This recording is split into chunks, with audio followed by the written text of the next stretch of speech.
Today on the podcast, we're talking about both Luma and Runway, which are AI video generation companies, are eyeing robotics as a future potential revenue source. So, kind of a different spin on things. We're going to talk about maybe why that is and how really there's deep impact, based on where the direction a lot of these AI companies are headed. So, before we get into that, Jaeden, why don't you tell them about our school community? Yeah, so every single week, Jamie and I record an exclusive piece of content. This week, we spent like 20 minutes and I broke down what I've been spending too much time on this weekend, which was basically creating music with AI and a whole bunch of tools, techniques, and strategies I've used. In the past, when I was in college, I made a bunch of music that makes me thousands of dollars a month. And so every once in a while, I'll go out and make a new album and kind of add it to this backlog. But in any case, it's one of many side hustles that Jamie and I have done over the years. And pretty much it's kind of a testing ground, this school community, for different projects using AI to grow and scale our businesses that we have. So if you have a business or career that you're interested in growing and scaling with AI tools, or you'd like to start an AI side hustle to make money, go check out the AI Hustle School community. It's $20 a month. You can lock in that price forever. If you get it now, it'll raise in the future. But thank you so much for hopping on, for tuning into the podcast. Let's get into what's going on with Luma and Runway. Okay, so Luma and Runway, two really big names in AI video generation. What's really interesting here is these were kind of the OGs in video. Runway especially. Luma came on a little later. Now, of course, we have like Google's VO3, which is really good. We have competition from OpenAI's Sora, which I feel like is sort of less good. I don't know. Sorry, everyone at OpenAI, don't be mad at me. Runway is really crushing this. And you'd think, okay, amazing, right? Like we're starting to see news headlines. Like Jamie and I did a whole podcast last week about like Netflix and how Netflix is starting to use AI in their, like, for special effects inside of their video, inside of some of their shows and movies to save money, basically. And you kind of think like, okay, like they got a lot of room to grow. These video companies are going to make a lot of money from like Hollywood, basically production, people making videos. Not the only area though that they're looking at making money from. It turns out that they're actually looking beyond the movie studios. Both of those companies have basically said that they're starting to be in talks with robotics and self-driving car companies to sell their technology to them as a huge revenue stream in the future. So basically the way this works is that in order to create like a really robust video or video tool, you have to kind of, it's kind of sucks for them. It's so much harder than, I don't know, like ChatGPT or something.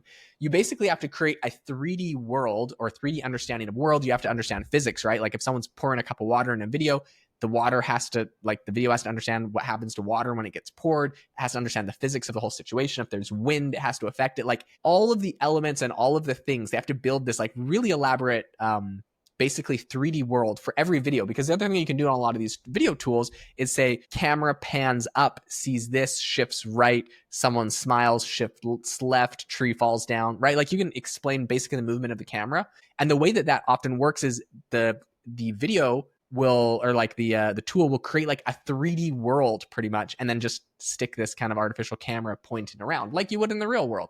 And it's got to understand the physics and all of this stuff. So anyways, what they realize is that technology they've developed to make really good, realistic videos is also very good for robotics, to sell to robotics companies so the robots can train and understand the real world, and also for self-driving car companies and anything that needs like real world simulated environments, basically. So, or kind of like footage that also can be sold for training for self-driving cars, right? So anyways, absolutely fascinating that this is one of their big revenue streams that they're kind of eyeing for the future. Yeah, I mean, I think, whether or not people like it, companies are looking to save money any way they can. And so a lot of dollars are going to be poured into robotics because robotics essentially can replace workers. And, so I think if you think about where this will go, there's almost not a single industry that won't be affected by AI long term. I mean, thinking about, I already know a lot of robotics are used in some certain surgeries.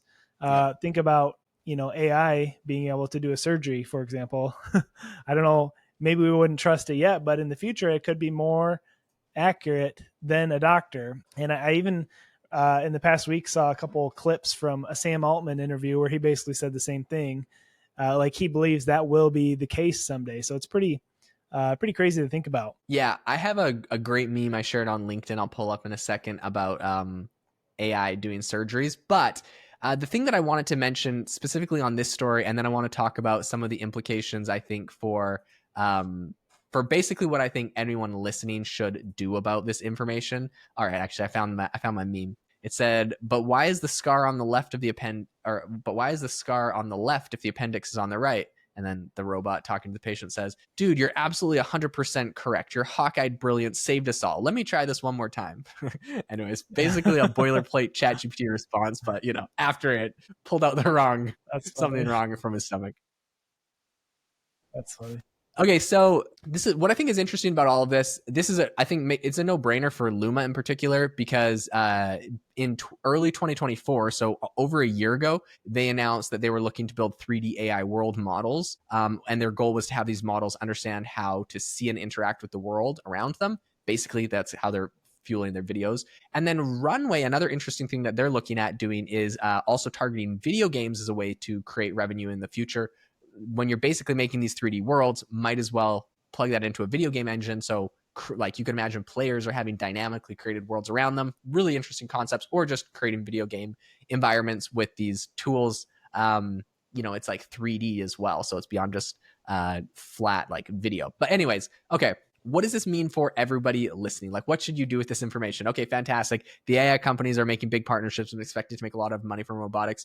I think the next wave is robotics beyond AI, right? I think a lot of people were ill prepared for AI and everything that came from AI.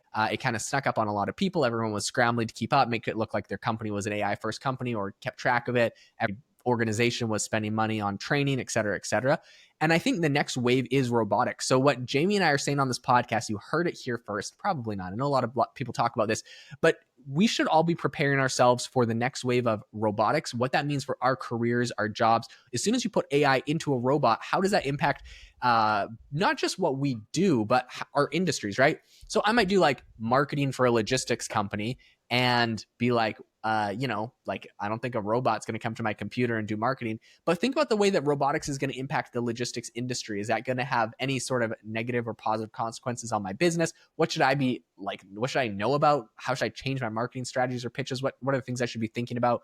And I think there's going to be a ton of money to be made basically in becoming thought leaders in robotics. And the same way a lot of people have done this with AI. I've actually seen a lot of people that have started, they've been doing kind of like AI alongside me, like newsletters or other like podcasts, other things like that. And they've started to add one big newsletter in particular that's always done AI for the last couple of years, also just started a new robotics newsletter. And so I think this is just the important thing to think about. The next step is like we're giving the AI a body, a robot to go and actually do things. And so start thinking about that as the next wave. How does this impact your industry? How does this impact your business? And we just wanted to put that out there because we're already seeing the top AI companies. This is basically what everybody is kind of moving towards. And we don't want anyone to miss out on the next wave. Hey, if you enjoyed this episode or got any value out of it, we would love if you gave us a review. Those really help us out, help our podcast out, and we appreciate reading every single one. So, and also, again, check out the AI Hustle School community if